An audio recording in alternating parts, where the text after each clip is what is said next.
শ্বশুরবাড়িতে তোমরা যতই কাজ করো না কেন, যতই পরিশ্রম করো না কেন, তবুও নাম নেই। তাদের মুখে একটাই কথা, সারাদিন তুমি বাড়ি থেকে কি করো? আমরা কি হাউস ওয়াইফ বলে কি বাড়িতে আমাদের কোনো কাজ নেই? আমরা কি কিছুই করি না বন্ধুরা? তোমরাই বলো তো। তাহলে প্রথম থেকে শেষ পর্যন্ত ভিডিওটা দেখো, আশা করি তোমাদের ভিডিওটা খুবই ভালো লাগবে। Hello everyone, good morning, welcome back to my channel Shiuli lifestyle ব্লগে তোমাদের অনেক অনেক স্বাগত জানিয়ে নতুন একটা ভিডিও নিয়ে চলে আসলাম। আশা করি তোমাদের আজকের ভিডিওটা খুবই ভালো লাগবে, আর ভালো লাগলে অবশ্যই সাপোর্ট করো। এখন সকাল বেজে গেছে 6টা, আর আমি সকালবেলা ঘুম থেকে উঠে ঘর ঝাড় দিয়ে ফ্রেশ হয়ে চলে আসলাম কিচেনে। আর এসে সবথেকে আমার বড় কাজ হচ্ছে এই যে বাসনগুলো, রাতের সমস্ত বাসন আমি মেজে এরকম জল ঝরাতে দিয়ে দিয়েছিলাম। তাই সকালবেলা ঘুম থেকে উঠে আমি এইগুলো আগে গুছিয়ে নিয়ে তারপরে কাজ শুরু করব। তা না হলে না, আমি হাতের কাছে যদি এরকম পরিপাটি করে গুছিয়ে না রাখি জায়গার জিনিস, তাহলে আমি আর খুঁজে পাই না। সকালবেলা সমস্ত প্রচণ্ড ব্যস্ততার মধ্যে আমার দিনটা চলে। সকালবেলা এদিকে দেখো ঘুম থেকে উঠে মেয়ে এদিকে ঘুম থেকে উঠে গেছে, হাজব্যান্ড উঠে গেছে। মেয়ে তো 7টার মধ্যে স্কুলে যাবে, হাজব্যান্ড 8টার মধ্যে ডিউটিতে যাবে। তো এদিকে দেখো আমি প্রচণ্ড তাড়াহুড়োর মধ্যে আছি, যার জন্য আমাকে অনেক সকালে ঘুম থেকে উঠতে হয় 5:30টায়। আর এদিকে দেখো মেয়ের খাবারটা করে ওকে খাইয়ে দিচ্ছি, আর হাজব্যান্ডকে চা দিয়ে দিচ্ছি।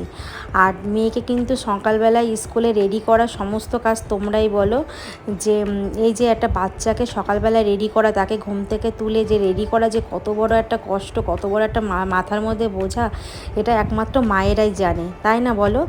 তো এইদিকে দেখো, আর সবথেকে বড় কথা হচ্ছে, আমরা যদি কিছুই না করি তাহলে এইগুলো কে করে বলো? হাজব্যান্ডের একটাই কথা, তোমরা তো বাড়ি থেকে কিছুই করো না। সত্যি আমরা কিছু করি না, তবু আমাদের জায়গায় একদিন থেকে থাকুক না, কিছুই পারবে না, তাই না? আমরা কিন্তু ঘরে বাইরে করতে পারবো, কিন্তু একটা হাজব্যান্ড, একটা স্বামী কিন্তু ঘরে বাইরে একসঙ্গে হ্যান্ডেল করতে পারে না, তাই না? আর এদিকে দেখো মেয়ের এই যে সকালবেলা ঘুম থেকে উঠে 1 ঘন্টার মধ্যে রেডি করে তাকে, তার ব্যাগ গুছিয়ে, টিফিন গুছিয়ে, তাকে খাইয়ে, তাকে পুরো সম্পূর্ণ রেডি করে হাজব্যান্ডকে ডিউটিতে পাঠানো, এটা যে কত বড় একটা চাপ, একমাত্র যারা হাউস ওয়াইফ তারা তো বেশি বুঝবে। এদিকে দেখো মেয়ে চলে গেল, আর একটা ঝড় চলে গেল, কিন্তু আমার আর একটা ঝড় আছে, সেটা আমার হাজব্যান্ড।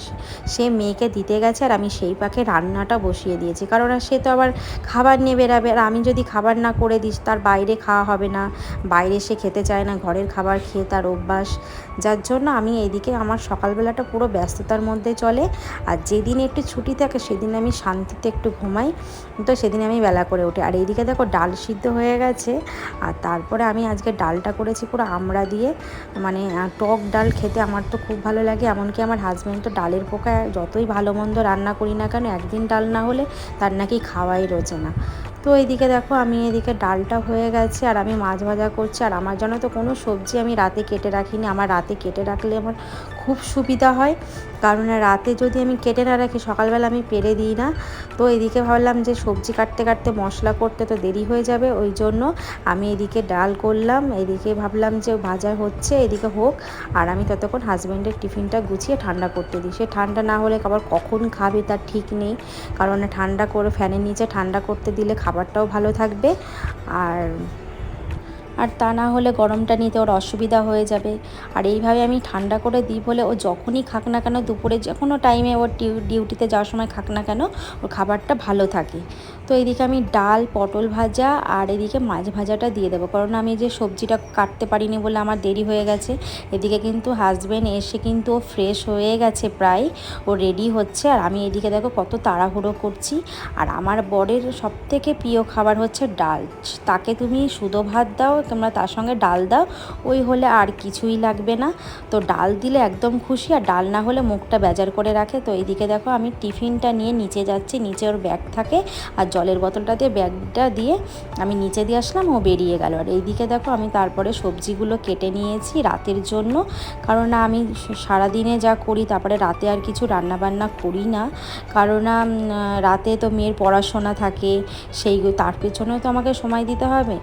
তো ওই জন্য রাতের রান্নাটা আমি করে নিই। আর এদিকে কুমড়ো আলুটা আমি ছোলা দিয়ে রাতে রুটি খাওয়ার জন্য তরকারি করছি, আর এইদিকে শুধু দুপুরের মতো মাছের ঝোল করছি আমার আর মেয়ের, কারণ আমার হাজব্যান্ড তো রুটি দিয়ে খাবে না। তো এদিকে দেখো ছোলাগুলো আমার ভিজিয়ে না আমি ফ্রিজে রেখে দিই, বলা যায় না কখন কোন তরকারিতে দিতে মানে ইচ্ছা হয়ে গেল তখন দিয়ে দিলাম, আর এমনি সময় তো মনে থাকে না। আর আমরা কিন্তু একদম মশলাটা কম খাই, কিন্তু দেখো আমার হাজব্যান্ড কিন্তু কাঁচা পাকা লঙ্কা মিক্সড করে নিয়ে এসছে, তাই তরকারিতে দিলে এত সুন্দর কালার হচ্ছে। আমরা কিন্তু একদমই খাই না। তো বন্ধুরা তোমরা এরপরেও ভিডিওটা দেখে বলো যে আমরা কি হাউসওয়াইফরা কোনো কাজই করি না? আচ্ছা আমাদের মেয়েদের কি কোনো দাম নেই বলো তো? আমরা হাউসওয়াইফ বলে আমরা বাইরে কাজ করি না বলে কি আমাদের কোনো দাম নেই? সমাজ কি এতটাই পিছিয়ে কেন বলো তো? এই যে সবসময় একটা কথা, শ্বশুরবাড়িতে তুমি যখন কাজ করবে তখনও নাম নেই, আবার যখন তুমি শুয়ে থাকবে বা শরীর খারাপ তখন তো বলবে কাজ করে না হ্যান ত্যান, তখন তো আরও কথা। কিন্তু যখন আমরা পরিশ্রম করি তখন কিন্তু একবারের জন্য বলে না যে না পরিশ্রম করছে, বাচ্চাকে সামলিয়ে স্কুলে পাঠাচ্ছে, সংসার সামলাচ্ছে, হাজবেন্ডকে ডিউটিতে রেডি করে দিচ্ছে, এইগুলো কিন্তু একবারের জন্য তুমি শুনতে পাবে না। তো আমি ঠিক বললাম তো বন্ধুরা? আমি যদি কোনো ভুল বলে থাকি তো আমাকে প্লিজ তোমরা ক্ষমা করো। তো এদিকে দেখো তোমাদের সঙ্গে গল্প করতে করতে আমার রান্নাটাও প্রায় হয়ে গেছে, আর আমি বাসনগুলোও মেজে নিলাম। তো দেখো আমার এদিকে তরকারিটা হয়ে গেছে, একদম লাল লাল সুন্দর কালার এসছে। আর এদিকে তারপরে কিন্তু আমি ঘর মুছে স্নান করে পুজো দিয়ে নিয়েছি, কারণ আমার ওই যে মানে 2 ঘন্টা হাতে টাইম থাকে, তারপরে তো আবার মেয়েকে দৌড়াতে আনতে যেতে হবে। তা আমি কিন্তু দেখেছো আমি কিছুই কিন্তু সকালবেলা খাইনি, এদের জন্য এদের পেছনে সময় দিতে গিয়ে কিন্তু আমার খাওয়াটাও হয় না সকালবেলা প্রায়। তার জন্য আমি অসুখে ভুগি, আর যখন অসুখে ভুগি তখন আমাকে সবাই বকে তুমি টাইমে কেন খাও না, কিন্তু আমি যে কেন খেতে পারি না সেটা কেউ বলে না। তো এদিকে দেখো রেডি হয়ে গেছে, 10টা 10 বাজে। এর মধ্যে আমার মেয়েকে যদি আমি না আনতে যাই তো তাহলে তো তারপরে দেখো আমি তোমাদের সঙ্গে আর ভিডিওটা শেয়ার করতে পারিনি, বাইরে যা গরম, মেয়েকে নিয়ে চলে এসেছি ফ্যানের তলায়। আর আমি তো পুরো ঘেমে স্নান, মানে আমি সে স্নান করেছি কেউ কে দেখে বলবে আমাকে। তো মেয়েও এখানে এসে ফ্যানের তলায় একটু বসে আছে, ও একটু ওরও গরমটা লেগে যায়। তো বন্ধুরা তারপরে দেখো ফ্রেশ হয়ে মেয়েকে ফ্রেশ করিয়ে আমি চলে আসলাম, এই যে এখন 12টার সময় টিফিন করছি সকালে। তো তারপরে আমি টিফিন করে, যেহেতু আমি 12টার সময় খেয়েছি তো আমি এখন খাবো না, তো মেয়েকে স্নান করিয়ে দিয়েছি, দিয়ে তারপরে ওকে খাবারটা বেড়ে দিচ্ছি, কারণ ওর তো আবার বিকাল 4-5টাতে পড়া আছে। তো এখন যদি আমি খাইয়ে ঘুম না পাড়াই তাহলে ও বিকালবেলা উঠতেও পারবে না, কারণ ও তো সে অনেক ভোরবেলা ওঠে, 6টা 6:30টায় ওঠে। তো ওই জন্য তারপরে ওকে খাইয়ে আমি তারপরে খেয়ে নেবো। তো বন্ধুরা ভিডিওটা তাহলে আমি এখানেই শেষ করছি। তোমাদের কেমন লাগলো অবশ্যই জানিও, ভালো লাগলে অবশ্যই সাপোর্ট করো, আর প্লিজ আমাকে চ্যানেলটিকে সাবস্ক্রাইব করে দিও। টাটা বাই, আবার নেক্সট কোনো ব্লগে দেখা হচ্ছে।